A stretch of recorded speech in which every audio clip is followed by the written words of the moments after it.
Bonjour à toutes et à tous et bienvenue à l'EPV pour une vidéo explicative du combo Okayama BMW 235i, un petit peu gonflé pour l'occasion. Et cette occasion, c'est le championnat Interteam 2019 organisé sur Assetto Corsa. Pas mal d'équipes, pas mal de pilotes, et puis nous on va se retrouver directement au premier virage pour le premier repère, la zone ombrée sous la passerelle Dunlop. Alors attention, en fonction de la météo et de l'heure du jour, il y a aussi le panneau 100 pour vous aider. On va tomber les rapports jusqu'à la troisième, point de corde assez tardif au niveau de cette dalle blanche, la dernière du vibreur intérieur. Notez bien, j'ai déjà bien le pied sur les gaz.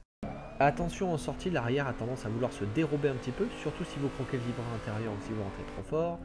Deuxième virage, on met un micro filet de frein, sinon vous allez faire glisser la voiture. Pareil, on passe pas la 3, sinon vous allez l'arrêter à la corde. Ici, le but c'est de rester en 4 et d'emmener beaucoup de vitesse sans créer un survirage.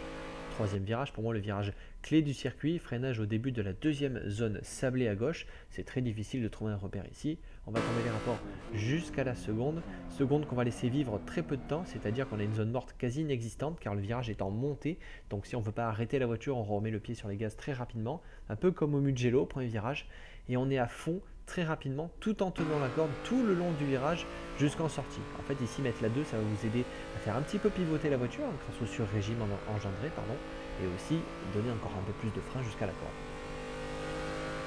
Allez, on va arriver à présent à l'épingle qui est un petit peu plus compliqué qu'il ne pourrait y paraître.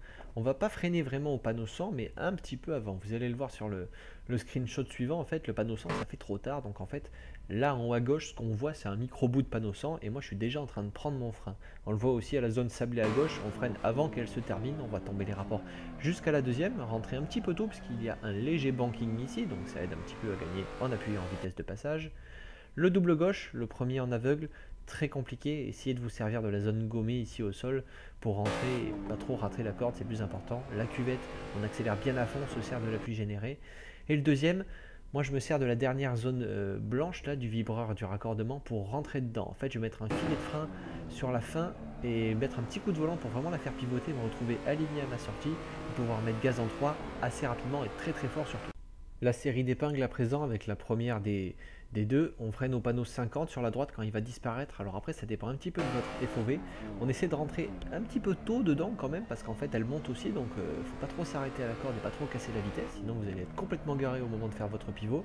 La deuxième c'est le même système sauf qu'en plus il y a un banking, donc là carrément on met le pied sur les gaz, regardez bien bientôt avant la sortie avec encore du volant. C'est pas très bien mais c'est comme ça qu'on fait ici, il y a beaucoup d'appui généré et la voiture n'est pas extrêmement puissante.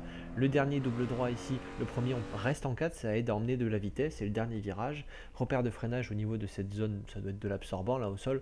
Quand on passe dessus, on plante les freins, on tombe la 3, attention la zone gommée plonge un peu tôt à la corde. On remet les gaz bien à 100%, on élargit en sortie, ce virage commande la ligne droite, très important. Et on a fini notre tour. Voilà, je vous laisse apprécier en entier et sans commentaire à présent.